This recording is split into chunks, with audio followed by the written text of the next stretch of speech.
జాతీయ క్రీడా దినోత్సవం సందర్భంగా ప్రధాని నరేంద్ర మోదీ దేశవ్యాప్తంగా విద్యార్థులు, యువ క్రీడాకారులతో ఆన్లైన్లో ముచ్చటించారు. ఈ కార్యక్రమంలో దాదాపు 10 లక్షల మంది విద్యార్థులు పాల్గొన్నారు. క్రీడలను క్రింది స్థాయి నుంచే ప్రోత్సహించేందుకు కేంద్రం ప్రత్యేక చర్యలు చేపడుతుందని మంత్రి తెలిపారు. క్రీడాకారులకు శిక్షణ, పౌష్టికాహారం, అవసరమైన సహకారం అందిస్తున్నామన్నారు.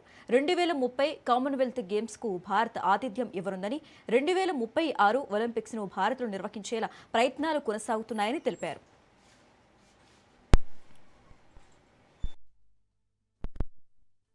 మన దేశంలో క్రీడల్లో జరుగుతున్నటువంటి క్రీడాకారులకు అన్ని రకాలుగా మరి సహాయం అందించడము, వాళ్ళకు కావలసినటువంటి మరి పౌష్టికారమైనటువంటి ఆహారం అందించే విషయంలో కానీ, వాళ్ళకు నచ్చిన దేశంలో వాళ్ళకు నచ్చిన కోచ్తో మరి ఈరోజు వాళ్ళకు ట్రైనింగ్ ఇచ్చేటువంటి విషయంలో కానీ అన్ని రకాలుగా భారత ప్రధానమంత్రి నరేంద్ర మోడీ గారు క్రీడలను ప్రోత్సహించాలి.